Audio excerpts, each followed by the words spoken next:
हैदराबाद में आज होने वाली तूफानी बारिश ने शहर के मुख्तलिफ इलाकों और नशेबी इलाकों को डबो दिया। मुख्तलिफ इलाकों में 3 से 4 फुट बारिश का पानी जमा है। सड़कों पर पानी जमा होने से ट्रैफिक की रवानी शदीद मुतासिर है। मजीद जानते हैं डॉन न्यूज के नुमाइंदे राशिद शेख से। राशिद, बताइएगा हैदराबाद शहर में बारिश के पानी की निकासी के लिए क्या इकदाम किए गए हैं? जी, आज हैदराबाद में होने वाली आधे घंटे की बरसात ने जो है हैदराबाद के मुख्तलिफ इलाकों समेत जो है नशेबी इलाकों को जो है डबो के रख दिया है।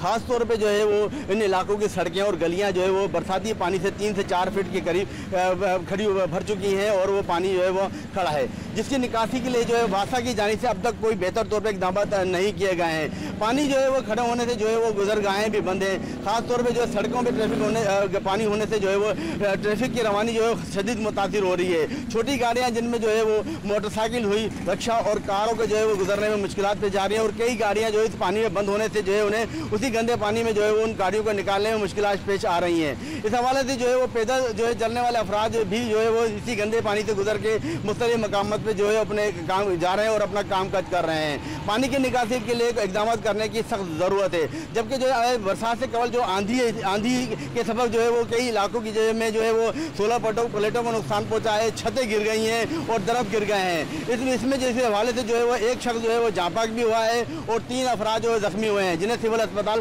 हैदराबाद मुंतकिल किया गया है। बारिश के बाद हेस्को की जानिब से जो 150 से ज़ायद फीडरों को बंद कर दिया गया है, जिसके सबब जो है वो मुख्तलिफ इलाकों में जो है वो अंधेरा फैला हुआ है और अंधेरे के सबब जो है वो कई मुश्किलात पेश आ रही हैं। वासा के पंपिंग स्टेशन भी जो है बिजली ना होने के सबब जो है वो बंद पड़े हैं, जिसकी वजह से जो है बरसात का पानी जो सड़कों और गलियों में खड़ा है उसकी निकासी नहीं हो पा रही है। शहरियों का यही कहना है कि जो बरसाती पानी को फौरी तौर पर निकाला जा सके ताकि जो है उन्हें जो है आमदोरफ्त और दीगर कामों में जो है मुश्किलात पेश ना आए।